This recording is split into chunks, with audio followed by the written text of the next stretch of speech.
Tuena Jalas mwenyewe. Mwesh. Sasa mwesh ni nani yo? Mkoaje huku? Tuko vyema. Nimewamiss mbaya. Manze tumemumisi. First of all, poleni sana. Usijali.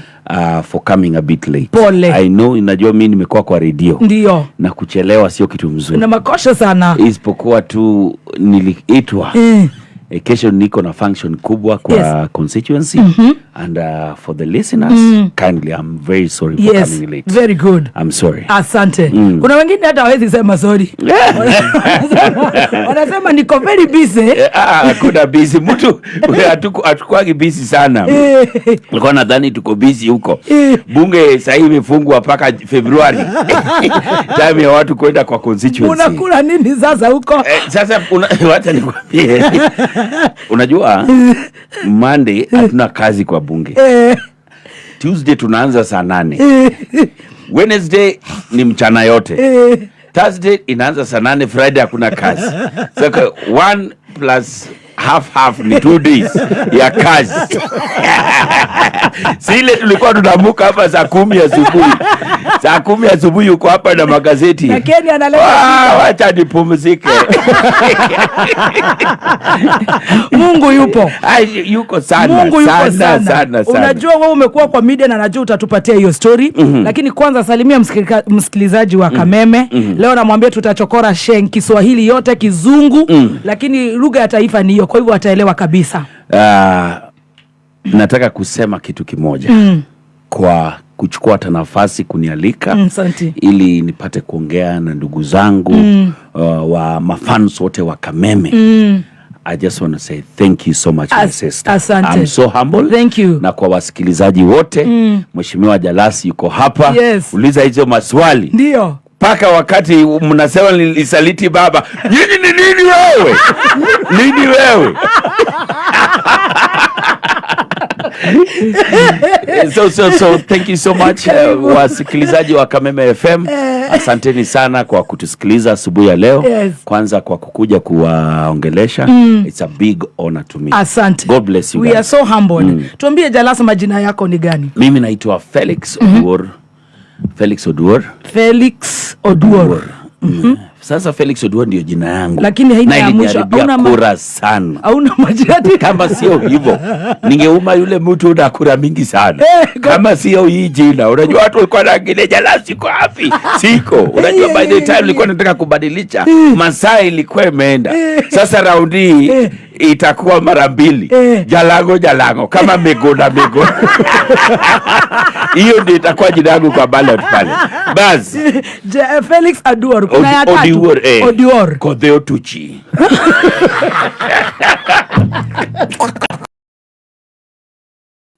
Kwa ID ni Felix Oduor Kodhe peke yake. Lakini Felix nilijiwekea tu kubalance majina mbaya ya uchago. Sasa Kodhe ndio jina yangu. Ulikuwa umepewa gani na mama yako? Kodhe utuchi. Mnaharibu. Sasa kwa jina pia mnataka kuishi. Jina pia ni kitu mnaitia chief. Kwa hivyo wako wewe naitwa Felix. Alikuwa ameitwa ati Oduor. Mtu anatokaga aje hapa?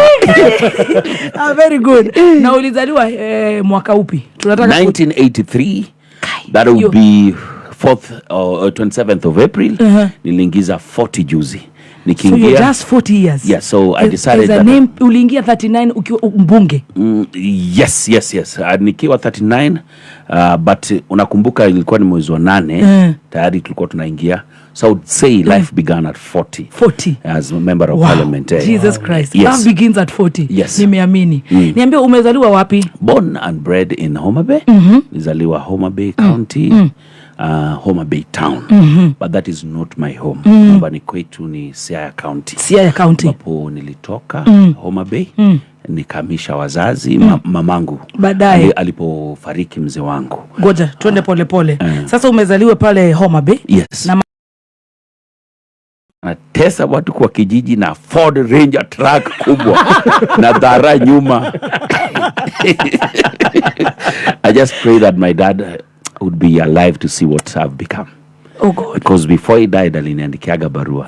He told me make sure mwaka upi alifariki? That was back in 2007 2008. Aliniandikia barua akaniambia make sure you build your mama home and you take your brothers to school. Na hiyo he died the same day I got my first job at Kiss. Napigiwa simu naambiwa you are the one we've selected. Then Caroline akihangi ile pande nyingine my brother calls me and tells me hey, kuna kitu imefanyika. The old man is gone. Haya, tutafika hapo. Yes. Tunataka kwanza tuanze na kucheka. Unajua nilianza kuona wanaume hata wanalia kuliko wanawake nikiwaleta hapa. Wacha tuanze na micheko. Nimelia paka siku hizi. Na ngoja tu kuliliwa siku moja. Vitu nimepitia nikianza kulia saa hii. Nikianza kwanza inapitia saa hii. Unataka sasa watu wakulilia. Karibu niseme kitu tutafungwa jamani. Nisikuja hapa mgeni wa kwanza Kameme ifungwe. But it needs balls of steel.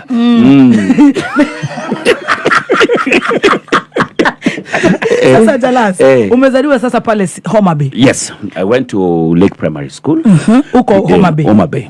Wazazi walikuwa wanafanya kazi gani? Kubambanya tu. Leo iko kesha unajua tu. Leo iko kesha kuna nini? Watoto ni wangapi? We are 5. Watoto 5. Yes. Mzazi ati ni kubabanya, hana kazi ya kufanya? Hakuna ile ati unaweza sema hii ndio anafanyaga. Kuuza samaki. Samaki yako hapo. Kuna mambo ya studio, mambo ya kupiga picha. Ile black and white. Hiyo ndio mzee wangu alikuwa nayo. So leo alikuwa anafanya kazi hapa kwa mastudio mbalimbali. Saa zingine anaenda pande ya Kisii. Unajua Kisii iko karibu na Homa Bay. Afanye huko kidogo. Saa zingine anajiita engineer. Hiyo engineer bado hakuna kidogo. Anafanya nini akiwa engineer? Ana mix marangi ya picha yako itoke mzuri. Hii mambo siku hizi mnaita filter.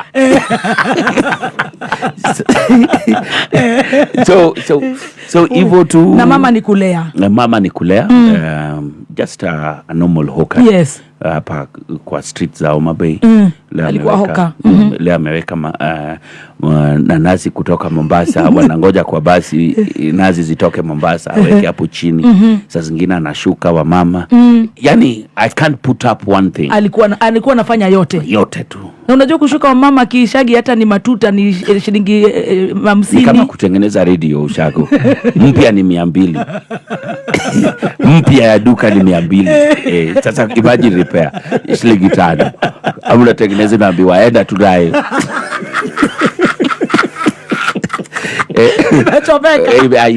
Na sasa hii kazi ya kubabanya shilingi 5-10 ndio sasa wewe ukaingia hii shule. Hapo ndio tulikuwa shule. Lake Primary School, Box 217 Homa Bay. Wakati watu wanafukuzwa kwenda school fees. Yes. Hata singoji. Kuna hata wakati mamangu alikuwa ameshalipa lakini nishatoka. Wewe ulishalipiwa bibi.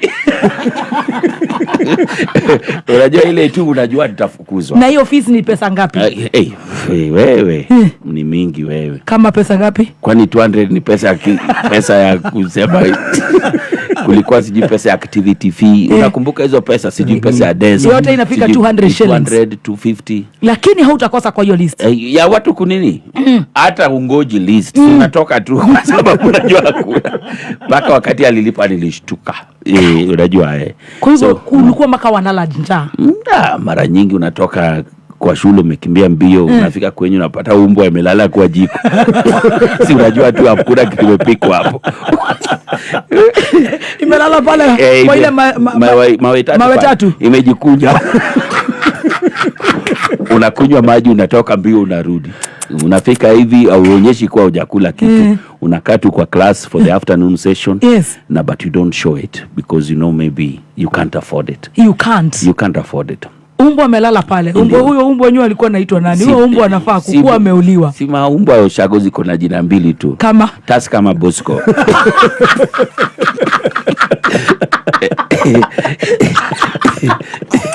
Oi guy, Bosco amelala pale kwa jivu. Yeah.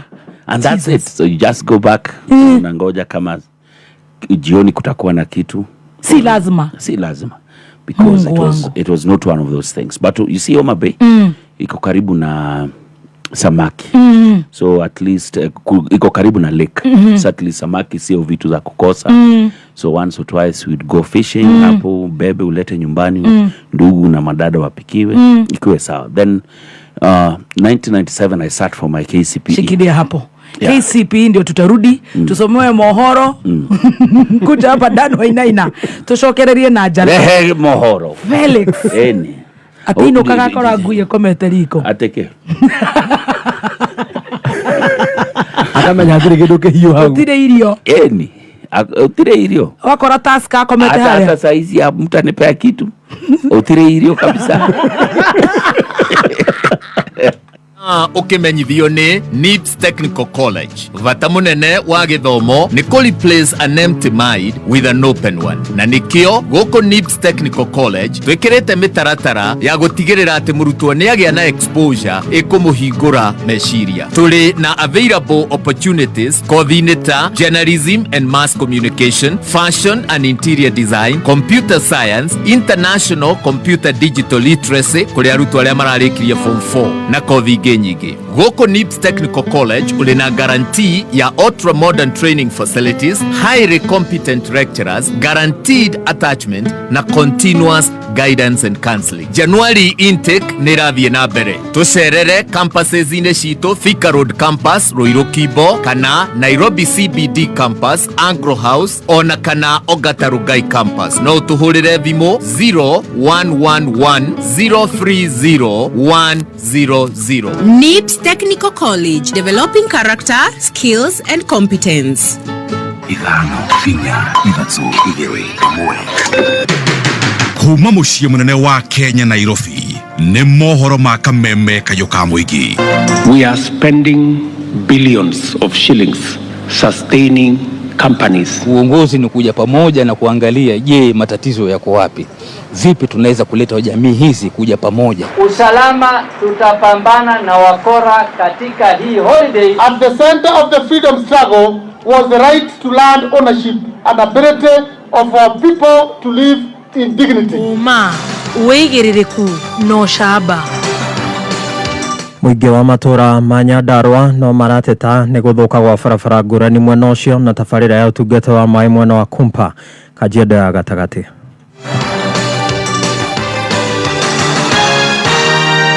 Irikitie kwihanda munyuge maya ni mohoro ma thaa thita na ni cia mĩaraho. Njĩtagwo Dan Wainaina. Family makiria ma 3,000 mwena wa Kumpa Kajiado ya gatagati riu ni maũrĩtwo mũrigo wa kuoha thabarĩ ndaya cia kũmatha ũtungata wa maĩ thutha wa tabarĩra ya gĩthima kĩa maĩ gũkinyanĩrio mwena ũcio. Kevin Kimaro niwe mwandĩki wa mohoro. Thutha wa mitangiko ya miaka mingi ya kuhaga thabarĩ ndaya ya gucaria maĩ ma mahũthĩro hamwe na ma mahiũ mao, rĩu family makiria 3,000 kuma mwena wa Kumpa Kajiado ya gatagati ni magunĩkĩte na tabarĩra ya maĩ ĩrĩa ĩkinyanĩirio nĩ rũhonge rwa AMREF ũnyitanĩri-inĩ na thirikari ya kaunti. Mũnini wa gavana Kajiado Martin Mũcico akiuga ithima makĩria nĩ irabatarania nĩguo gũteithĩrĩria mĩciĩ mĩingĩ. Kumekuwa na kero la maji, kina mama kwenda mbali kutafuta maji kwa malisho, na leo tumeona kwamba wafadhili hawa wametutengenezea maji ambayo imeleta teknolojia mpya, inaweza kuhakikisha kwamba hakuna kupoteza maji, jambo ambalo linaweza igwa katika miradi ingine ambayo kaunti itakuwa inafanya katika kaunti yetu. Daniel Kurao ni afitha wa rũhonge rwa AMREF gũkũ bũrũri-inĩ akiuga maĩ maya nĩ megũteithĩrĩria harĩ kũgacĩrithia ũrĩmi hamwe na kũgitĩra mũingĩ kumana na mĩrimũ amwe marĩhũthagĩra maĩ matheru. The current climate crisis, and we are using solar energy to pump the water. The other aspect of the issues we are addressing is issues around agriculture, so that communities, households are able to have food and put food on their tables. We are addressing the whole aspect of primary health care. Our community health promoters are in this together, and they are moving from house to house to educate our communities on how to use this water to maintain hygiene and good sanitation. Aikari nao magĩtũgĩria tabarĩra na makiuga marakoragwo na ihinda iritũ rĩa gũcaria maĩ ma mahũthĩro. Kwa hiyo mradi mpya kuna kiwango ya watu au population ile AMREF wanataka ili upate kuqualify, na hiyo kiwango iko juu. Wakipunguza kidogo tuwe na 1,000, niko na sure kwamba tunaweza patana na watu wengi sana. Handũ-inĩ ha kameme kayuka mũingĩ kuma kaunti-inĩ ya Kajiado, niĩ Njĩtagwo Kelvin Kimaro. Arĩ njĩra ya gũkinyanĩria mũbango wa thirikari wa kũhanda mĩtĩ bilioni 15 gũkũ bũrũri-inĩ, rũhonge rwa ũthuthuria wa mbegũ na mbegũ cia mĩtĩ KEFRI rĩu nĩ rũrugũrĩtie mũbango wa mĩaka 5 wa ũhandi wa mĩtĩ ũrĩa ũgũkinyanĩria ũthuthuria wa mĩtĩ ĩrĩa ĩbatiĩ kũhandwo ituri-inĩ ngũrani. Wanjikũ ena riboti ĩno. Itanya rĩa mũbango ũyũ ũrĩa nĩ wa ihinda rĩa mĩaka 5 nĩ gũtigĩrĩra rũhonge rwa ũthuthuria wa mbegũ cia mĩtĩ gũkũ bũrũri-inĩ rwa KEFRI nĩ rweka ũthuthuria wa mĩthemba ya mĩtĩ ĩrĩa ĩbatiĩ kũhandwo matũra-inĩ matiganĩte kũringana na rĩera rĩakuo mbere ya ũheani wa mbegũ cia mĩtĩ. Akenya nĩ mendete kũhanda mĩtĩ, na ũrĩa tũramateithia nĩ atĩ nĩ kũmera mũndũ ahande mũtĩ ũrĩa wagĩrĩire kwao kana gwake, tondũ wahota kũhanda mũtĩ wa kuma Garissa ũkĩokue kana mũtĩ wa kuma gũkũ tũrĩ kũndũ kwĩna mbura uthi naguo uhande kundu kwiriwa kana gutari mai no guko. Kuringana na murugamiriri munene ruhonge-ini ruru Ndagĩtarĩ Jane Njuguna, mubango-ini uyu ni marire mitaratara ya kuhitana na tutambi turia tutambagia mirimu ya miti na kugiria ikure. To implement wakati wa climate change issues, so ino ni focus to meet the demands of the commitments that the country has made. Nene ni emphasize quality seeds. Tunawafundisha maana ya kuelewa mti ni mgonjwa na vile unaweza tumia hiyo mti ama vile unaweza treat hiyo mti. Agĩtarĩria ũrĩa mũingĩ ũkũgunĩka kumana na mũbango ũyũ, Njuguna aratarĩria atĩ nĩ maranyitanĩra na honge ingĩ cia gĩthirikari gũkinyanĩria mũbango ũyũ. Kwa maki access mbegũ cia mĩtĩ high quality, mathomo na mawĩra, tondũ andũ arĩa mekwa maki access mbegũ kona nursery managers. Mũingĩ nĩ ũgũteithĩka na kũrutwo maũndũ ta beekeeping and also prosopis management, gũthondeka makara using efficient technologies. Mũikarĩri gĩtĩ wa bodi ruhonge-ini ruru Samson Mwathethe akiuga na thengia wao gukorwo magũmĩirwo nĩ thĩna wa ũnyihu wa kĩgĩna, marĩ na mwĩhoko thirikari nĩ kũmarũgamĩrĩra kĩmbeca gũkinyanĩria mũbango ũyũ. The funding has been a problem for KEFRI. We do not get sufficient funds, but we are talking with the ministry to make sure that the plan that we put today will be funded. Marĩtie ũũ hĩndĩ ya kũrugũrio kwa mũbango ũyũ ikereka-inĩ rĩa mũgwanja, kũrĩa maugĩte nĩ mehotorete gũteithĩrĩria thirikari gũkinyanĩria kĩoneki kĩayo gĩa kuhanda mĩtĩ bilioni 15. Gĩthiĩ na mbere na gũkũguũrĩria marĩa maregarĩrwo kaunti-inĩ ya Kiambu 101.1 FM. Njĩtagwo Wanjikũ. Na mũthia mũingĩ wa matũra ngũrani kũrĩa Nyandarua nĩ morĩtio gũthiĩ na mbere gũtindĩkĩrĩria atongoria harĩ gũkinyanĩria waki wa barabara iria thũku. Nĩ barabara iria icũngĩrĩirie aikari kwandĩkithia hathara nene kumana na kũremwo kũumĩria magetha mao ma mĩgũnda, ũrĩa Jimmy wa Muthoni aragũtarĩria. Kuringana na Chief Officer Ministry ya waki wa mabarabara thirikari-inĩ ya kaunti ya Nyandarua, Engineer Peter Karanja augĩte bata mũingĩ ũkoragwo ũkĩaria rĩrĩa barabara ciathũka, kuona macini iria ciagũirwo nĩ thirikari ya kaunti ĩno nĩ ithiĩte na mbere na gwaka barabara matũra ngũrani. Kwa maana kuna wakati mwingine unakuta kuna mahali kuna pothole kubwa. Barabara the main road ni mzuri, lakini kuna mahali pengine ni pothole moja tu. Mahali barabara inatusumbua sana, tunaweza kusema na hili inarekebishwa wakati machinery ziko sioka gũkũrũrie cihũthĩrwo hĩndĩ cia gũkorwo cirute wĩra nĩgetha ciarĩkia kuma rũrie cithie wodi ĩyo ĩngĩ mwaka ũgĩthira tũkorwo twakĩte bara kũu guothe. Tunatumia vijana na wenyeji wa hapa wakati kazi inafanyika kuspread ile mawe ambayo inamwagwa kwa barabara. Karanja augĩte mwaka tũrorete nĩ megũkorwo magĩthomithia mũingĩ ũndũ ũmwe na matereba a ngari gwata nduthi ũrĩa magĩrĩirwo nĩ gũkorwo makĩhũthĩra barabara na makĩria kũrĩa kũrĩ na mĩtũrũ kana bumps. Kuna masomo ambayo tumeandaa pamoja na NTSA tukishirikiana na the security team na ili tuweze kuelimisha wananchi namna ya kutumia barabara. Kumekuwa na challenge ya kwamba tumeweka bumps ndio, lakini hazijatosha, na ili mahali bump iko tunajua kuna bump, mahali hakuna bump tunajua namna ya kuitumia, na ili tusikuwe na bumps mingi sana kwa barabara, na ili hali kulingana na standards hazistahili kuwa zaidi ya zile zimewekwa kwa sasa. Gũkũ nĩ kaunti ya Nyandarua, niĩ njĩtagwo Jimmy wa Muthoni. Mohoro mangĩ ũkũmamũkĩra ciarĩkia kwĩhanda thaa mũgwanja. Njĩtagwo Dan Wainaina. Ũma, wĩigĩrĩrĩku no camba nĩ mohoro kuma Kameme kayũ ka mũingĩ. Ũngĩkorwo wĩ na ũndũ ũngĩenda kũmenyithia metha itũ ya mohoro, hũra thimũ namba 0704 111 555. We, tanekereria ngima ya kabagara hauna matumbo na ndauga ngima ya kabagara. Gekeno, raha, chapati, soft, ugali, kushika.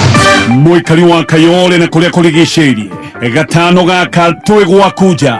Ukoshemanie na team Shanjamuka. Imwe kwemwe kuma Kayole kona. No shokyo negererio kigosho ni karago wa muraya. Oroho, okudio rwebone, waithaka wa Jane, Karaiko Master. Ina mwigene wa dwaria, matahuthagira kiraiko. Gatano gaka. Imwe kwemwe kuma Kayole kona. Tumagaretio ni Joy Millers ere maguthiagira mutu wa Raha Premium Home Baking Wheat Flour na Raha Premium Maize Flour kana kavagara. Ni ukeyumeria turuge shafashi na ngima. Tushoke turianire. Kavagara muthenya ndiwira. Kavagara waine ngikoma. Kavagara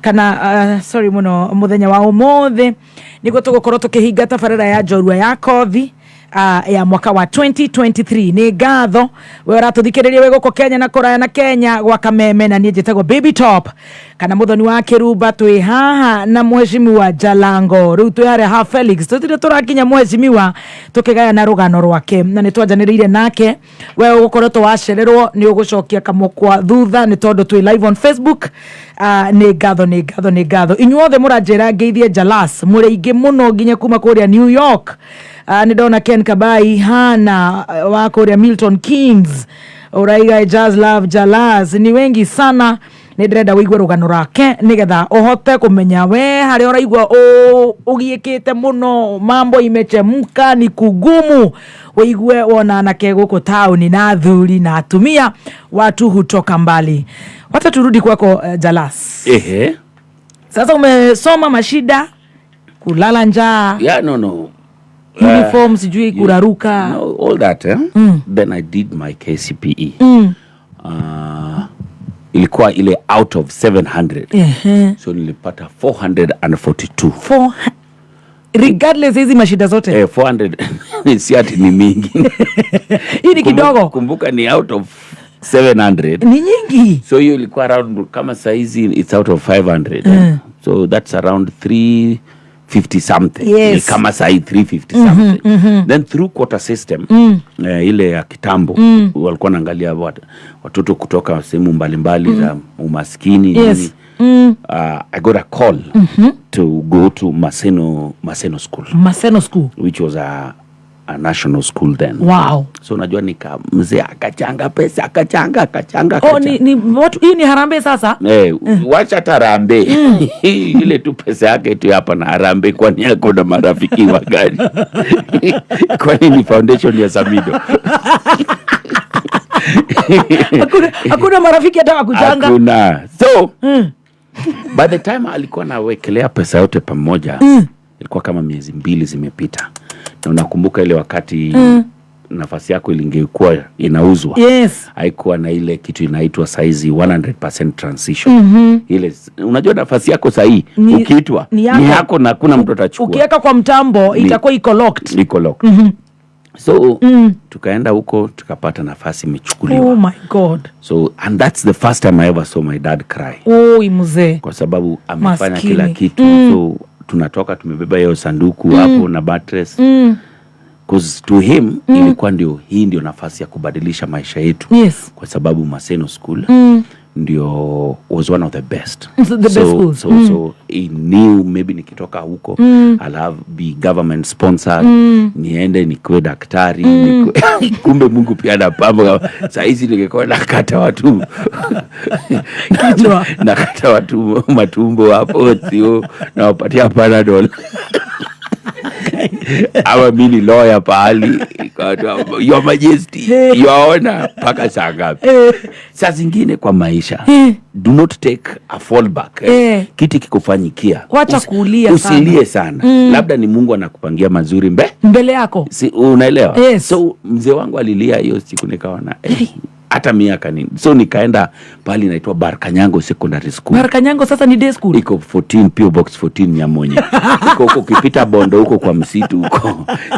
Huko. So I went to Barkanyango. PO Box 14 Nyamonye. So Nyamoni. Google pia utapata tu. Utaiona hapo. So nikasoma hapo form 1. Yes. For first time nikasoma na nguo ya Maseno. Kwa shule ingine. Juu ulikuwa umenunuliwa ile uniform. Sasa sikuwa na mzee tena apige akaomba tu jamani kubalieni tu aso.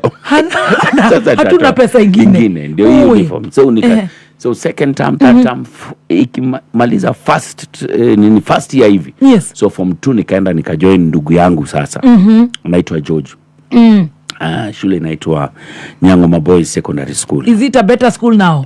It's a better school now. Yes. Very, very good school. Sasa kuliko ile ulikuwa umeingia. The reason why nilienda huku, my brother was already there. So mzee alikuwa nataka akilipa school fees. Analipa jumla. Si ati huyu anakuja tu anasema jamani, chukueni 5,000. Hii ni watoto wangu jamani. Na baba bado mzee bado naye ni mtu. Kwa hivyo hata ulihamishwa kwa ajili ya mashida. Ni mashida tu. Ndio na mzee bado ni embarrassment paka unaona saa 7 hivi amekuja kuja na mahindi. Mchana shule. Mahindi. Unajua si shule inataka mahindi na wamevuna mahindi. Ndio. Sialete tu mahindi alipe school fees. So tutabalance baadaye. Lakini wewe kama mwanafunzi una feel embarrassed. Sinajua sasa pale watu wanajifanya nini. Sinajua tu watoto wa high school. Yes. Lakini kwa najua tu that's my dad counting hizo mahindi. Korokoro. Ikiwa najua ni school fees yangu. Then I did my KCSE. Hapa sasa umesoma na mashida kweli kweli. Hapo ndio noma sana.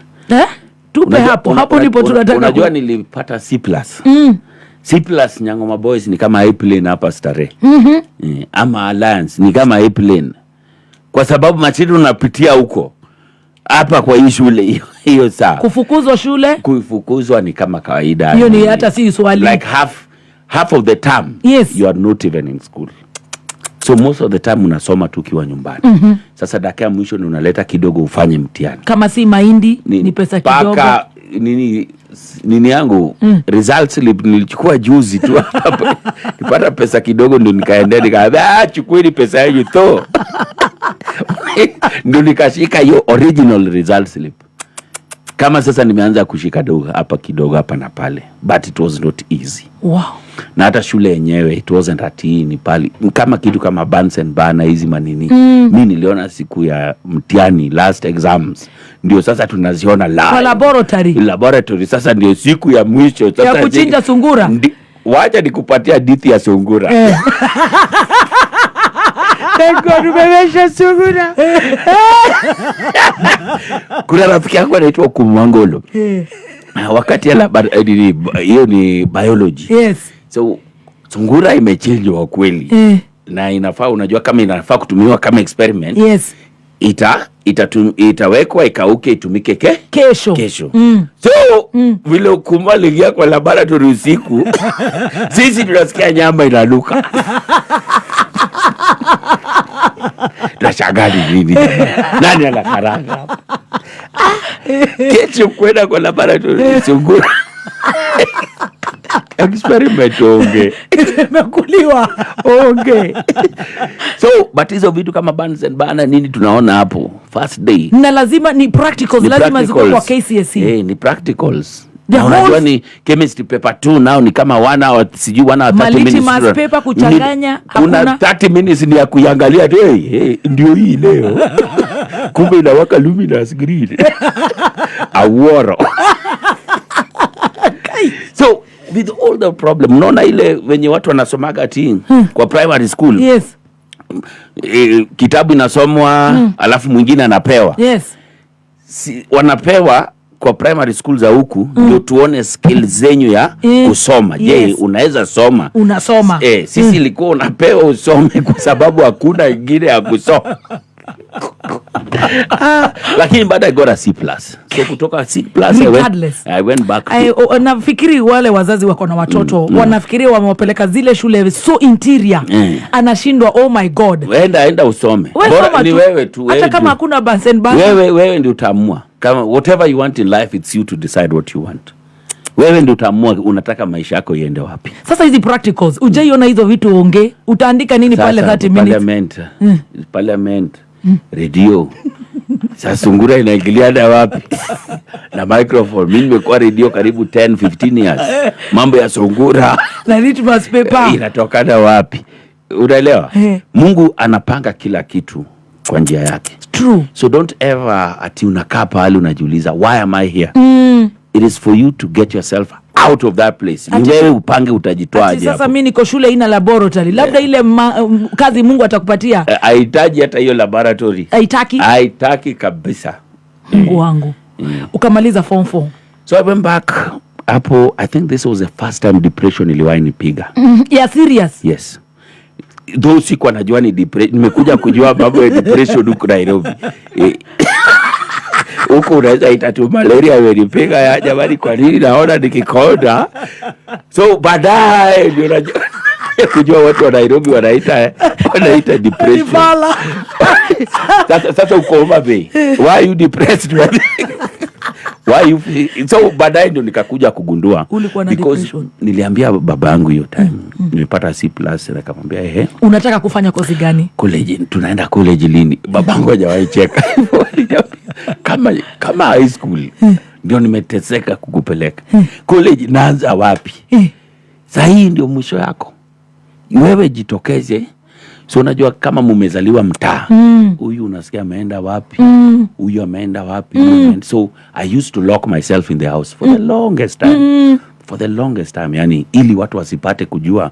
So watu wakitoka ile half time ya kwa colleges, social stigma. Ile ndio najitokeza. Ati hata oh my God, ati uliingia college. Ati mimi pia nimeingia una act. Ina act ni kama mimi pia nimeingia. But so I used to lock myself, cry myself out. But nikasema for how long? Wewe ulikuwa unataka, sasa umepata C+. Unataka kufanya course gani? Nas ilikuwa mbele. Nilikuwa nataka college. Na bado hata hizi mambo ya kwenda kwa polisi nini kama kijana mwingine. Ulikuwa hizo ndio vitu nilikuwa nataka. Polisi, jeshi, shule, mwalimu, nas, whatever. Yes. That would come. Mzae anacheka na anguka chini. Yake sitafanya ni kazi ya prison. Sikuwahi hiyo majaribio ya prison. Lakini ulienda kujaribu polisi? Polisi nilijaribu, jeshi nilijaribu. Ulianguka kwa nini? Sikuwa na pesa ya kuhonga. Kwa nadhani watu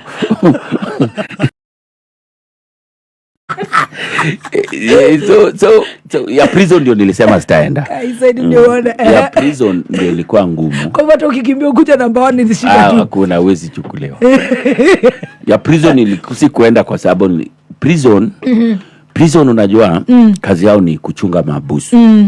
Si ndio? Ndio. Na mabusu wametumwa kuchunga ng'ombe. Ng'ombe ikitoka mbio, mabusu wanatoka mbio, polisi anatoka mbio. So ni ng'ombe moja inachungwa na watu wawili, mabusu ya askari. So hapo nilisema hiyo kujipeleka mabusu na hujashikwa jamani, hujakosa. So nilijaribu kila kitu. But then I went for fishing. Kama unaonaga mtandao nimebeba masamaki hivi, hiyo ni mimi sasa nikiwa mvuvi wa samaki. Ngoja. Hebu tuende sasa pole. Sasa mambo imegonga mlango. Hakuna kitu hapo. Umekaa nyumbani unagojea watoto wafunge shule wa college ndio onekane unatokea. I can't hide. Siwezi jificha anymore. Sasa ni kukonda. I'm not in college. I'm na depression. Kukonda ama sasa unajua singejua kukonda nini kwa sababu tayari nilikuwa nimekonda. Sasa huwezi balance ati sasa nimekonda kwa sababu ya hii. Tayari ulikuwa utakondaje na tayari umekonda. Unasikia ni kama unapata malaria. Kisa ni malaria tu. So nikamua unajua wacha ningie kwa maji.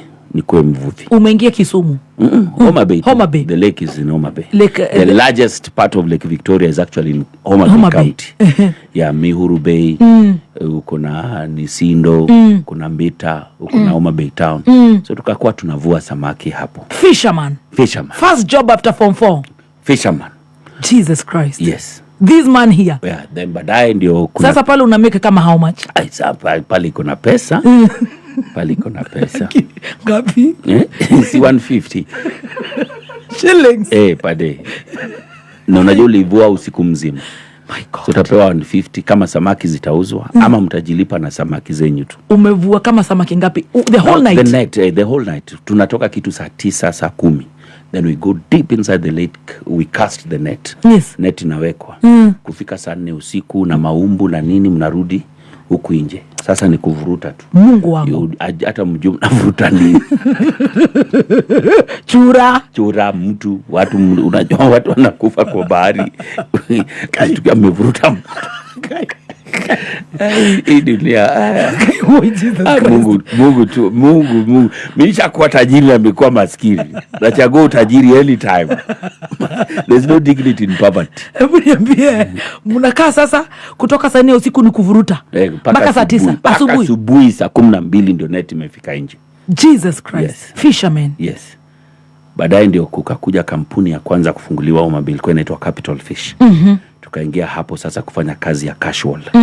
Hii ya kukata samaki, filleting, kuosha, kutoa ngozi. Skills. Nao ilifungwa, saizi wako hapa industrial area. So sasa kutoka ile 150 umeandikwa pale casual. Casual unalipwa how much? 160. Ukifanya overtime unaongezwa 20 bob juu. Ukifanya Sunday mara 2 320. Na kuingia hapo pia kufanya kazi lazima ID kwa mlango. Na ID kwa mkono lazima ujue ni nani atachukuliwa. So labda unachukuliwa mara ngapi kwa wiki? Mara 2. So ni 320. Jesus Christ. Ukiomba na uhonge mtu pale, bado utaingia hata mara 5 mara 6 ama siku zote kwa wiki. Utengeneze 150. Nini 1600. Bado niko na hizo na akili. So one day my dad told me he wanted to go to Nairobi and be a man. He gave me 2 shirts, 2 trousers, 800 shillings. Basi ndio hiyo. Hizo ni nguo zake. Yeah. Amekutolea pale. Kama naoche show yetu ya Papa Shandu. Nguo yangu ya kwanza ilikuwa ni ile ya stripe ya blue. That was my dad's shirt. One of the shirts he gave me to come with it to Nairobi. So unakuja Nairobi kwa nani? Kuna watu wenye huku? Kulikuwa na relatives. Yes. So nikafika Nairobi sasa hiyo ilikuwa mara ya pili. Mimi nilikuja Nairobi. Mara ya kwanza nilikuwa nimekuja huku music festival. Si huku perform. My girlfriend then shule yao ilikuwa imepita. Na nimekuja kumuona. Mapenzi ndio nilileta Nairobi mara ya kwanza. Ukiwa high school. Caroline Adija Mustafa. Wherever you are. I love you baby. Hata naishi dada. Mama yangu nimeoa. Bibi yangu msiweke hapo kwa nini? Watu wa online msiweke hapo. Bloggers Kororia TV. Msichukue hapo. Mtanimaliza. Hebu nisikie. Hapo mko high school. Yeah. Girlfriend yako ako shule gani? Nyabowanse Girls. Na wewe uko Nyabisawa Girls. Yes. Mimi niko Nyangoma. Yeah. So sasa tumefunga music festivals iko hapa. Na wanaishi Buruburu. Ulikuwa umepata msichana wa Buruburu? Si sasa mimi ndio nilikuwa tunachichocha pale. Sisi ndio watu wanajulikana kutoka Nyangoma kwa sababu ya basketball. Kuna marafiki zangu wa Nairobi wamenifundisha kina Aliwa wako hapo. Sasa mimi pia najifanya sasa ni unajua tu wale watu wa Bake wenye walikuwa najifanya high school. Hata wanaenda wameinama. Kama wanaishi Nairobi, wanaishi Amerika. Longi wamefunga huko kwa chini huko kwa matako bwana. Sasa nikajiingiana nao. I never used to settle for less. I needed to hang out with the best. Yeah. Hata kama hapa Nairobi, hapa Nairobi hata wakati nilikuwa naishi huko Mwiki huko 17B huko Marigo inaitwa Marigo Park 17B huko Mwiki. Nikipata do kidogo hata thao. Mimi nilikuwa natoka naenda paka Sarit na Katu nijiulize watu what's special about them? What's new about them? So mara ya kwanza umekuja festive mara ya pili sasa ndio nimekuja sasa shughuli nimekuja maanti wangu wako huku nini nikaishi na maanti wangu huku kwa wadosi kidogo haikuingiana sana. Kwa nini? Unajua wanakuambia wakati ya kukuja kwa nyumba what you can do hawezi nini tembelewa na mtu ndio nikaenda kuishi Pipeline Pipeline ni kwa nani? Kwa anko yangu anaitwa Anko Cheng. Yes. Alikuwa fundi wa radio hapo. Sasa hapo ndio nikaishi naye kidogo. Hapa na pale. Unatafuta kazi? Kazi industrial area, kuna kazi sijawahi fanya. Kama hii time yote uko Nairobi. Sasa very pipeline unajua ukiishi hiyo area pipeline. Sasa hapo break yako ya kwanza ni industrial area. Kwa machuma nimefanya kazi. Kazi nilifanya mbaya zaidi ni ya Orbit hapa Wrigley hapa. Unajua unalipwa na Orbit yenye umepanga. Kuna wakamba hapo anashika hii anahesabu tu pap. Anaweza tengeneza kama 5,000 per day. Na mimi sasa unajua bado na hesabu moja. Bado na hesabu moja hivi. Kama samaki. Unajua ni moja, ukijaza box moja ni kama sijui ni 2 bob ama ni 3 bob. Na wanaifanya haraka, they make a lot of money. Sasa mimi nimejaza sijui box sijui 20 the whole day. 18 bob. Sijui 18 sijui 40. Sikuwahi rudi. Nimefanya chuma nayo mnauza TP inaitwa TP huko kwa maplastic na mapegs huko. Nimefanya kwa machuma, yani kwa glass casual kama kawaida. So all this time I knew I had talent. Yes. Yeah, acting. So all the time anko yangu ananipea pesa. God bless Anko Cheng. Yes. Enda National Theatre pole. Hapo National Theatre ndio nikapata makatel watu ndio upate chance ya kuperform. Ngumu sana, you can have talent. So nikakuwa hiyo ni after ku relax Nairobi miaka ngapi ukifanya hizo kwa Orbit kwa machuma? A year or 2-3 hapo. 2-3. Yeah. So ukiona 20 bob 100 bob. So nakuja na auditions nini. Nikawahi chukuliwa na audition moja. Nikafanya now things are not happening. So the first time sasa nimewekwa kwa one of the best groups hapa National Theatre. Ilikuwa inaitwa Jicho 4 Production. Yes. So tulikuwa nafanya set books hapa National Theatre. Na wanafunzi wanajaa. But I am in the second team. Yes. Not the first team. Yes, uko kule top cream. Yeah, so kuna hapa tu wanasema tu labda mtu akwe mgonjwa uingie. So one day tukakuwa tu na show kubwa hapa, ilikuwa ina run for 2 weeks. Ilikuwa inaitwa Mwisho wa Kosa. Alafu ingine ilikuwa inaitwa Q. Yes. So watu wakalipwa. Watu wakaenda kulewa. So the next day watoto tena wamejaa. One of the actors, main actors hakuwa. Akote hii amelewa. Hajapatikana. So walimu wakaanza pressure. Kwa sababu wanajaribu kumgoja mzima simu atakuja nini. So inafika saa 4 hivi shows bado hazijaanza. Ndio akasema why not, let him try. Sasa Jalas. Others.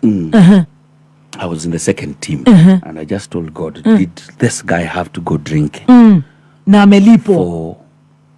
For you to show these people I can do it. What I can be able to do. No. Okay. Did it have to go this far? But I thank you, God. I have this chance. Wow. So it was a first set book, and I'm getting in the first place because I'm the narrator of the whole book. Ni kitu moto. Yani ni wewe ndio umebeba isho mzima. Ni wewe dereva. So Felix. So unajua National Theatre venye iko kando hivi. The whole team imekuja kuangalia venye will it make it nini, kwa sababu ni top cream. So the darkness goes, lights zinazimwa. Mtoto. Sasa hiyo nimevaa kanzu nyeupe kwa sababu it was a Swahili play. Yeah. The lights are on me. Pap. Thank God it was a sad part. Because I don't know how emotions just got into me, and I was just like, God, thank you. God, thank you. I just kept on telling God, thank you. You can do this. Karibuni sana katika riwaya Mwisho wa Kosa. Ni riwaya iliyoandikwa naye Z Bruani na kuchapishwa na Longhorn Publishers. Na kwa idhini ya Longhorn kunakiliwa kuwa tamthilia. Naye bwana Jasper Okda. Huyo ni mkurugenzi wa kikundi maarufu Jicho 4 Productions, kikundi kinachojishughulisha na uigizaji jukwani vitabu vya fasihi katika shule za upili nchini Kenya. Ili tujue ni msika yupi aliyotenda kosa lipi na vipi na lini na kwa nini. Jiunge nasi toka hapa ufuoni mwa bahari. Meli yetu itakapotoa nanga kwa uhondo riboribo. Mwisho wa Kosa ni hadithi kumuhusu Monica. For the first time, there was a standing ovation Yes. when the show was just starting. Oh my goodness. By the time nilikuwa namaliza, msicheze mbali, unga robo. Ni mimi mtambaji wenyu, Oduor Kodhe. Twende kazi. Now for the show to begin. Yes. The whole crowd went wild. Everybody. Piga nduru. Unajua show ndio baada haijaanza. Ijaanza. Yule jamaa aliambiwa huko pale unalewa. Lewa kabisa. Na umalize hizo pombe kabisa. And that's how I became the best narrator at the National Theatre for 5 years in a row. Traveled everywhere in this country. Went everywhere, performed everywhere. I don't know if there's any county in this country that didn't step in. Game changer. Performing. That was... Hakuna kuhongana, yes. Hakuna Godfather, hakuna CV. It was just God. Just God. Mimi naweza kuambia mimi life yangu ni Mungu tu. Atulingi ajerudi hapo bana. You know why I know these words again back to back. And this is almost like 20 years. 20 years ago. Because they ulikuwa kijana mdogo about 20 years. They opened doors for me. They opened doors for me in ways I can't believe. I can't believe. They opened doors for me. Those exact words. Piga stima pa. Penzi watazamaji, karibuni sana katika riwaya Mwisho wa Kosa. Ni riwaya iliyoandikwa naye Z Bruani na kuchapishwa na Longhorn Publishers. Na kwa idhini ya Longhorn kuna kiliwa kuwa tamthilia. Naye bwana Jasper Okda, huyo ni mkurugenzi wa kikundi maarufu Jicho 4 Productions, kikundi kinacho jishughulisha na uigizaji jukwani vitabu vya fasihi katika shule za upili nchini Kenya. Ili tujue ni msika yupi aliyotaka kosa lipi na vipi na lini na kwa nini. Jiunge nasi toka hapa ufuoni mwa bahari. Hey, mimi mpaka na flow. Oh my God, maskini. Sasa unaishi kwa uncle yako? Nilikuwa naishi kwa uncle, then we started traveling. Then one day a very good friend straight of mine. Straight on. Ukapatiwa hiyo chance. Immediately now I became the best narrator. Mulevi kalewa. Karibuni sana kwa kiu. Kiu ya kumpenda asiyokupenda. Kiu ya kumdhamini asiyokudhamini. Kiu ya kutaka kuvuna usichokipanda. Kiu isoweza kukatwa kwa maji. Ikiwa nadhani kwa mapenzi yake Mzee Mwinyi, kwa bahati ilianza hivi juzi, basi umenoa. Mtambaji wenyu Oduor Kodhe. Twendeni kazi kwa uhondo riboribo.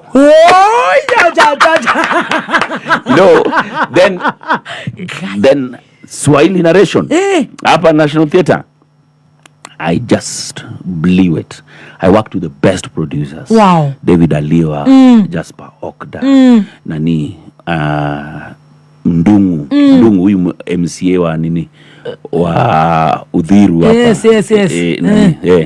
Bwana Kenjeri. Bwana Kenjeri, one of my best friends. We traveled with them in this country. Yes. Kuna Planets Theatre, every single space. Let me ask you, hii Kiswahili yote umeipataje? Na umesomea kule mashinani I used to be very good in Swahili. Then I used to write a lot. How? Just loving the language. Unapenda tu kuandika? Yes. Jesus Christ. So kama mimi naongea Kikuyu niongee Kikuyu kabisa. Kama unaongea Kiswahili ongea Kiswahili kabisa. Kizungu piga Kizungu kabisa. Yes. So I traveled one day. So unalipwa, we were being paid 500 shillings per book. So zingine we have 3 books, so that's 1,500 per day. So I would save hapa na pale. Yes. Then one day I just came back after a whole 3 months trip. Nikamwambia my uncle, what do you want to eat? What do you want to eat? Pesa ngapi kwa mfuko? I had like over 150,000. What did you want to eat? Tukaenda. Kutoka 20 bob ya kupanga orbit. Tukaenda hapa nini? Sanford hapa. Kakula kuku, nikamuingiza supermarket. Did a shopping for him and told him that today was my last day with you. I'm moving out. Yes, because I met a friend of mine called Charles Theuri. Alikuwa ameniita Mwiki. Yes. Kufanya play inaitwa Tit for Tat. Kwa kanisa ya PCA. Yes. So kufika hapo Theuri umoja. Ni mwingine. Okay. So akaniita nikaishi na yeye hapo kwake Mwiki, then I loved the place. So my first house ilikuwa ni Mwiki 17B Mariro Park. Na ni pesa ngapi nyumba? 1,500. Wewe ndio kijana, uwezi siku ya kwanza nimeifungua nikafunga, nikatembea kidogo kurudi, nikajaribu kama kweli ni kwangu. So that's how I started life. Then things happened so fast. Yani ungeamini ni kwako 1,700. Let me tell padlock, things happened so fast. Because immediately, I don't like staying in a place. Comfort zones. Yes. I don't like kufeel ati nimefika. Umefika, yes. Sasa ndio hii.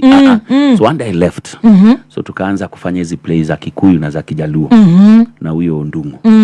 So unaona ufikaga hapa National Theatre tunapata hizo maplay. So tuna translate za Kikuyu na za Kijaka. So tukiwa na team inaitwa Culture Spell. Yes. Walikuwa ya Ndungu inaitwaga aje, bado wanazifanya mpaka sasa. Na nazifanya, yes. Hizo tukazifanya, we started making money. Then we built a name. And from that time local stations ikaanza kukutafuta. No, not nini, not local TV sasa. Zinaanza hizi ma plays hapa za local sasa. Za Kijave na Papa Shirandula. So sasa zimeanza. Will Broda ndiye akaitwa mtu wa kwanza. Tunamwambia tunaweza, mimi na uto tunaweza. So kukafukua siku sasa Will Broda anaenda kuolewa. Sasa sisi ni maango wa kutoka Geshati. Sasa tukakuja nikamwambia utoe Mungu wangu. Leo ndio ile siku. Yes. Tuki lose chance. Yes. We are done. So leo Otoyo labda angekuwa naitwa Jalango na mimi Otoyo. Yes. Kwa sababu marehemu papa alituletea script. Yes. Akamwambia chagueni jina. Hii ni ndoa ya Will Broda. Ndio sasa inatuingiza hapa. So mimi akasema wacha niitwe Otoyo, wacha niitwe Jalango. Si ati Jalango ilikuwa jina yangu. Ni papa alitupa hizi jina kwa script. Yes. So ningekuwa nimechagua Otoyo, leo ungekuwa umekaa na Otoyo hapa ama Jalango. Kwa Otoyo ni jina ya kupatiwa ya usanii na Papa Shirandula. So nikasema hiyo. Tukarias tukaambiwa ndi TV inafanywa hivi. So mimi na Otoyo tukasema tu basi sasa hii leo. Hizo vitu wamesema tusifuatilie. Kamera ilifanywa tu action. We overdid ourselves. Wow. So kila saa ilikuwa tu cut, watu wanacheka kwa set. Cut. Then that Thursday, for the first time now I'm seeing myself on TV.